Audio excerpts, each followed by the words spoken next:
여러분, 지난밤엔 어떻게 주무셨습니까? 혹시 TV 켜놓고 천장을 보고 베개를 2개, 3개 겹쳐놓고 주무시지는 않았습니까? 만약 그렇다면 지금 이 순간에도 여러분의 뇌 안에서는 조용한 치매의 씨앗이 자라고 있을 수 있습니다. 믿기 어려우시죠? 저도 처음엔 그랬습니다. 안녕하십니까? 가정의학과 전문의 김진아입니다. 저는 지난 20년 동안 외래와 병동에서 수많은 어르신들을 진료해왔습니다. 그 과정에서 정말 충격적인 공통점 하나를 발견했습니다. 치매로 진단받은 어르신들 중 10분이면 8분, 거의 80%가 똑같은 잠버릇을 가지고 있었다는 사실입니다. 오늘 이 시간 그 잠버릇이 무엇인지 처음부터 끝까지 솔직하게 말씀드리겠습니다. 그리고 끝까지 함께 하시면 치매 위험을 줄이고 뇌를 지키는 잠자는 법을 하나하나 정확하게 배우실 수 있을 겁니다. 자, 그럼 본격적으로 시작하겠습니다. 먼저 아주 중요한 사실 하나를 말씀드리겠습니다. 나이가 들면 같은 잠을 자도 뇌가 받는 영향이 완전히 달라진다는 겁니다. 이게 무슨 의미일까요? 보통 60세를 전후로 이런 변화가 시작됩니다. 신진대사는 4050대보다 대략 2030% 정도 떨어집니다. 간 기능은 약물과 독소를 처리하는 속도가 느려집니다. 신장 기능은 매년 1%씩 아주 조금씩 감소한다는 보고들이 있습니다. 뇌혈관은 탄력이 떨어지고 좁아지고 딱딱해집니다. 젊을 때는 밤새 뒤척이고 불 켜놓고 자고 TV 틀어놓고 자도 몸이 어떻게든 버텨줍니다. 간도, 콩팥도, 뇌도 여유가 있습니다. 하지만 60세 이후에는 얘기가 완전히 달라집니다. 조금만 잠이 얕아져도 뇌 속 노폐물이 제대로 빠지지 않고 코를 골고 숨이 막히는 시간이 늘어나면 뇌의 산소 공급이 줄어듭니다. TV와 스마트폰 불빛이 계속 들어오면 깊은 잠 단계 자체에 들어가지 못합니다. 그 결과가 뭘까요?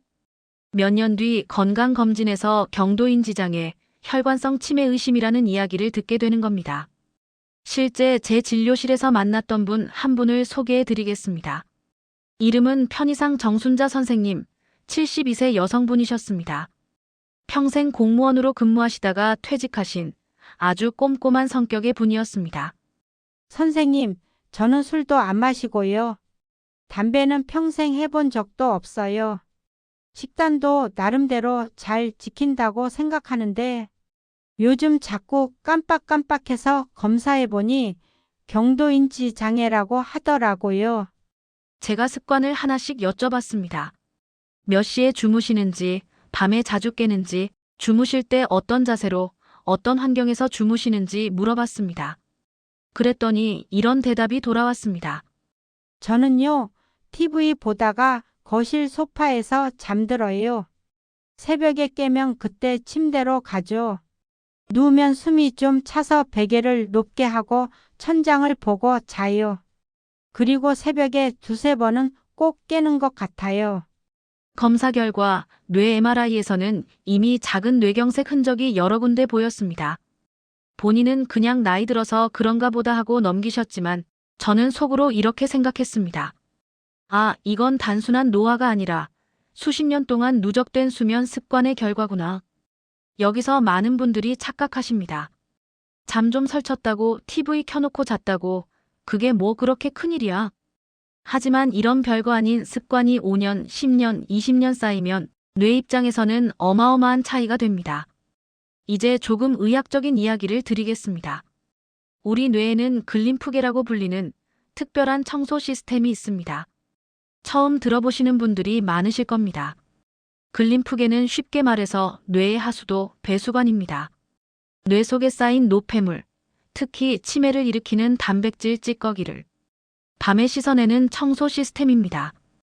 대표적인 뇌 속 쓰레기가 바로 베타 아밀로이드와 타우 단백질입니다. 이름은 조금 낯설지만 간단하게 생각하시면 됩니다. 하루 종일 뇌를 쓰면 그만큼 매연과 먼지, 쓰레기가 생기고 밤에 잘 때 그걸 물로 씻어내는 시스템이 바로 글림프계다.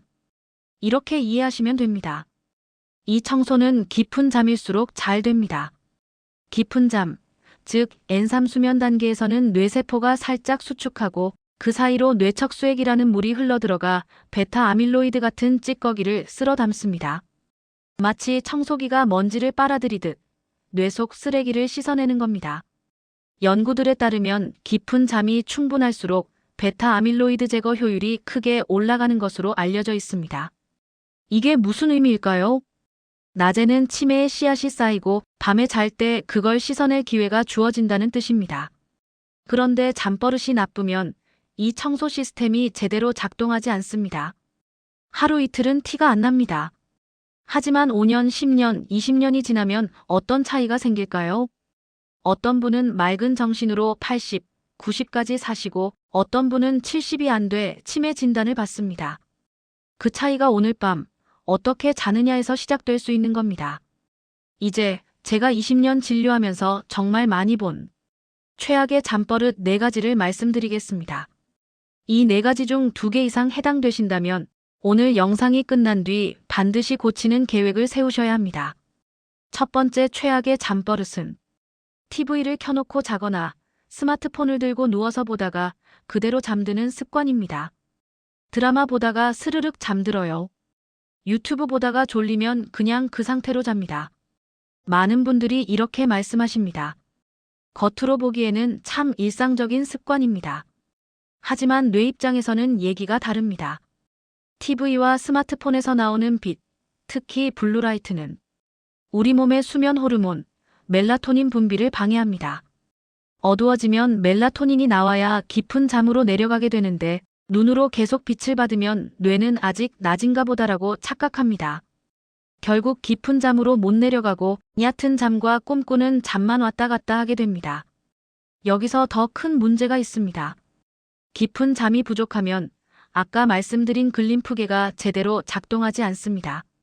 뇌세포가 충분히 수축하지 못하고 뇌척 수액이 강하게 돌지 못합니다. 결국 뇌 속 쓰레기가 그대로 쌓이게 됩니다. 실제 진료실에서 보면 선생님, 저는 7시간은 자요. 라고 하시지만 자세히 살펴보면 잠들기 직전까지 스마트폰을 보고 TV 불을 켜둔 채로 잠들고 중간에 2~3번씩 깨는 경우가 많습니다. 시간으로는 7시간인데 실제로 깊은 잠은 12시간밖에 안 되는 겁니다. 두 번째 최악의 잠버릇은 높은 베개를 베고 천장을 보고 정자세로 자는 습관입니다. 이게 뭐가 문제야? 라고 생각하실 수 있습니다.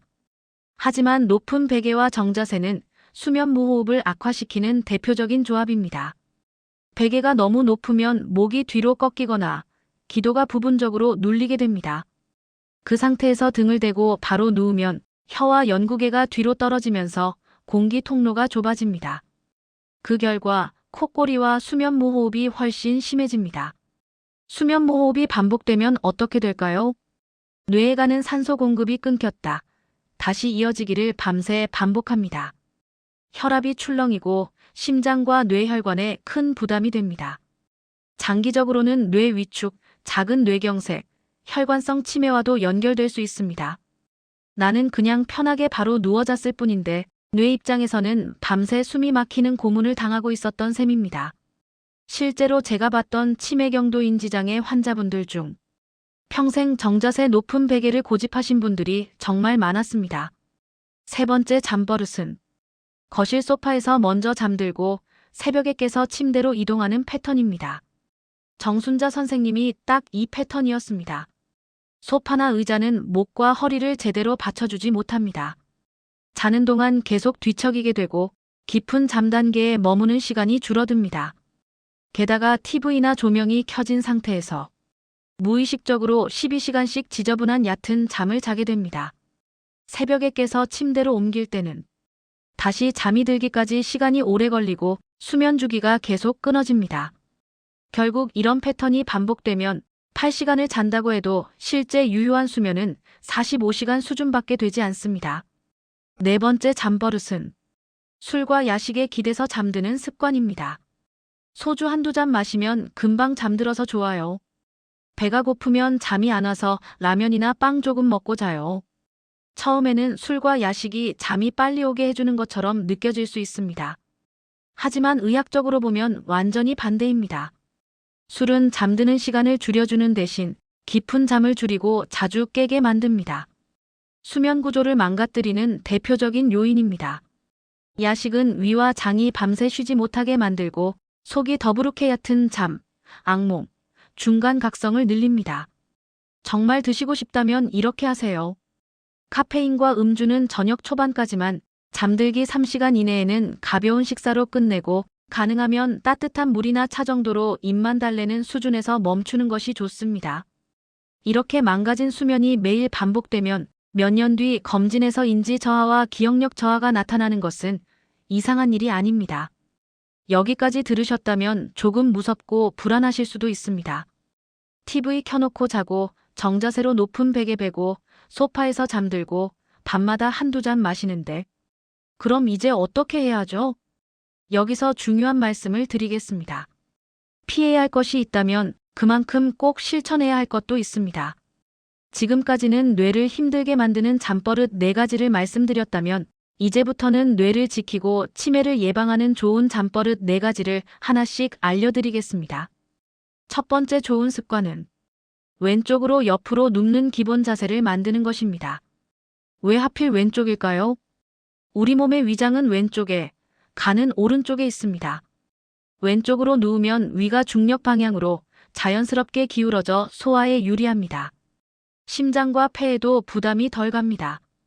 일부 연구들에서는 옆으로 자는 자세가 뇌척수의 흐름을 더 좋게 만들고 뇌 속 노폐물 배출 효율을 높일 수 있다고 보고하고 있습니다.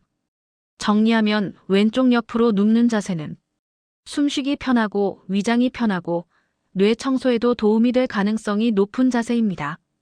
물론 처음에는 불편할 수 있습니다.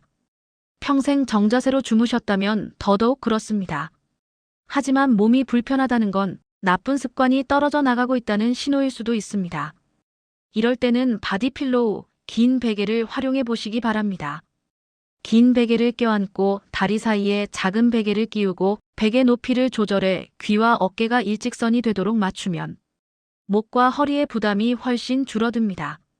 두 번째 좋은 습관은 수면 환경을 뇌 청소에 맞게 바꾸는 것입니다. 똑같이 6시간을 자더라도 어떤 환경에서 자느냐에 따라 뇌가 받는 효과는 완전히 달라집니다. 냉장고를 한번 열어보십시오. 잠들기 23시간 전에 드시는 커피, 탄산음료, 술, 야식 재료가 무엇인지 보셔야 합니다. 카페인 음료, 에너지 드링크, 야식용 라면, 빵과 과자, 잠들기 직전 소주와 맥주. 이런 것들이 냉장고에 항상 있고 습관처럼 밤마다 꺼내 드신다면 좋은 수면 환경 만들기는 그 순간 무너지는 겁니다. 정말 드시고 싶다면 이렇게 하세요. 카페인은 오후 2시 이후에는 끊는 것을 권장드립니다. 술은 잠을 부르는 도구가 아니라 잠을 망가뜨리는 독이라고 생각해 주세요. 야식이 너무 당기는 날에는 과일 한 조각, 따뜻한 차 정도로 가볍게 넘기는 편이 훨씬 낫습니다. 방 안 환경도 함께 정리해 보십시오. 조명은 거의 깜깜하거나 아주 희미한 정도로 줄여주시고 온도는 1820도 정도의 선선한 온도가 좋습니다. TV와 라디오는 끄고 필요하다면 잔잔한 소음 정도만 활용하시는 게 좋습니다. 침대 높이는 무릎보다 약간 낮거나 비슷하게 해서 오르내릴 때 부담이 없도록 해주세요. 이런 작은 정리가 정말로 이 작은 선택 하나가 10년을 더 건강하게 만듭니다. 세 번째 좋은 습관은 잠들기 전 1시간 뇌를 위한 황금 루틴을 만드는 것입니다. 이 시간대에 무엇을 하느냐에 따라 오늘 밤 뇌 청소에 성패가 갈린다고 해도 과언이 아닙니다. 기본적인 틀을 제안드리겠습니다. 잠들기 60분 전에는 스마트폰, TV, 컴퓨터를 모두 끄고 조명을 낮추고 방을 조용하게 만듭니다. 잠들기 40분 전에는 가벼운 스트레칭으로 목, 어깨, 허리를 풀어줍니다. 깊게 숨을 들이마시고 천천히 내쉬는 복식 호흡으로 몸의 긴장을 풀어주세요. 잠들기 30분 전에는 따뜻한 물이나 카페인 없는 차를 한 잔 마십니다. 원하시면 미지근한 샤워로 체온을 살짝 올렸다가 자연스럽게 내려가도록 두는 것도 도움이 됩니다. 잠들기 직전에는 침대에 누워 오늘 있었던 걱정과 고민들을 이건 내일의 나에게 맡기자 하고 마음속으로 내려놓는 연습을 해보십시오. 지금 이 시간은 뇌가 청소하는 시간이다. 이렇게 스스로에게 말해주세요. 이 시간을 매일 반복하면 우리 뇌와 몸은 이 신호가 나오면 이제 깊이 자야 하는구나 하고 학습하게 됩니다. 네 번째 좋은 습관은 규칙적인 기상 시간과 낮잠 관리입니다. 수면에서 가장 중요한 것 중 하나가 매일 비슷한 시간에 일어나는 것입니다. 평일에는 7시에 일어나고 주말에는 910시에 일어난다면 우리 몸의 생체 시계, 즉 24시간 리듬 조절 장치가 계속 흔들립니다. 생체 시계가 불안정하면 밤에 졸릴 시간이 되어도 잠이 잘 안 오고 깊은 잠 단계에 들어가기 어렵고 새벽에 자꾸 깨게 됩니다. 따라서 가능한 한 매일 비슷한 시간에 일어나고 낮잠은 2030분 이내로 짧게, 오후 늦게, 특히 45시 이후에는 낮잠을 피하는 것이 좋습니다. 이 정도만 지키셔도 밤잠의 질이 훨씬 좋아질 수 있습니다. 이제 마무리를 하면서 여러분께 수면 원칙 6가지를 정리해서 말씀드리겠습니다. 첫째, 잠은 시간이 아니라 질입니다. 5시간을 자더라도 깊은 잠이 많으면 뇌는 맑아집니다. 8시간을 자더라도 스마트폰과 TV를 켜둔 채 얕은 잠만 자면 뇌는 더 피곤해집니다. 둘째, 수면 자세는 가능하면 왼쪽 옆으로, 높은 베개, 정자세, 소파 쪽 잠은 피하시고 바디필로우를 활용해서 옆으로 누워 자는 습관을 들여보십시오. 셋째, 잠들기 1시간 전에는 빛과 화면을 끄십시오. 스마트폰과 TV, 컴퓨터를 꺼야 멜라토닌이 나옵니다. 화면을 보는 순간 뇌는 아직 낮이다 라고 착각합니다. 넷째, 술과 야식으로 잠을 부르지 마십시오. 처음에는 잠이 잘 오는 것 같아도 깊은 잠을 파괴하는 가장 확실한 방법입니다. 정말 드시고 싶다면 저녁 초반에 적은 양으로 잠들기 3시간 전에는 식사를 마치는 방향으로 조절해 보세요. 다섯째, 규칙적인 기상 시간을 지키십시오. 생체 시계가 안정되어야 밤에 자연스럽게 졸리고 깊은 잠으로 떨어집니다. 여섯째, 수면은 치매 예방에 가장 강력한 투자입니다. 오늘 밤의 잠이 5년, 10년 뒤의 기억력과 성격, 판단력을 결정합니다. 여러분, 오늘 말씀드린 내용들이 조금 길고 복잡하게 느껴지실 수도 있습니다. 그래서 한 문장으로 정리해 드리겠습니다. 잘못된 잠버릇은 조용히 뇌를 망가뜨리고 올바른 잠버릇은 천천히 뇌를 지켜줍니다. 이미 치매 진단을 받으신 분들도 계실 수 있고 경도인 지장의 혈관성 위험이라는 이야기를 들으신 분들도 계실 겁니다. 혹시 이런 생각이 드실 수도 있습니다. 이제 와서 바꿔서 뭐가 달라지겠어. 이미 나이도 많은데 그냥 사라지는 대로 살지 뭐. 하지만 분명히 말씀드립니다. 뇌는 생각보다 훨씬 회복력이 강한 장기입니다. 우리가 해야 할 일은 회복을 방해하는 습관을 멈추고 도와주는 습관을 만들어주는 것뿐입니다. 오늘 밤부터 할 수 있는 일들입니다. TV 대신 조용한 음악이나 책과 함께 잠들 준비를 하기. 정자세 대신 왼쪽으로 몸을 돌려 누워보기. 야식 대신 따뜻한 물 한 잔 마시고 호흡을 가다듬기. 내일 아침에도 오늘과 같은 시간에 일어나기로 마음먹기. 이 작은 선택 하나가 10년을 더 건강하게 만듭니다. 혹시 수면 무호흡으로 의심되는 증상, 심한 콧골이, 숨이 막혀 깨는 증상이 있다면 반드시 수면다원 검사 등 전문적인 진단을 받으셔야 합니다. 오늘 제가 말씀드린 내용은 예방과 보조를 위한 수단이지 이미 진행된 질환에 대한 치료를 대신할 수는 없습니다. 여러분의 뇌는 여러분이 어떻게 자느냐를 매일 조용히 기억하고 있습니다. 오늘 밤 어떤 잠을 선택하시겠습니까? 여기까지 들어주셔서 진심으로 감사합니다. 이 영상이 도움이 되셨다면 부모님, 배우자, 형제자매, 60세 이상 가족분들께 꼭 공유해주세요. 한 분의 수면이 바뀌면 한 분의 뇌가 지켜지고 결국 한 가족 전체가 지켜집니다. 앞으로도 병원에서 잘해주지 않는 하지만 꼭 알아야 할 건강의 진실들을 계속 전해드리겠습니다. 여러분의 건강한 노후를 진심으로 응원합니다. 감사합니다.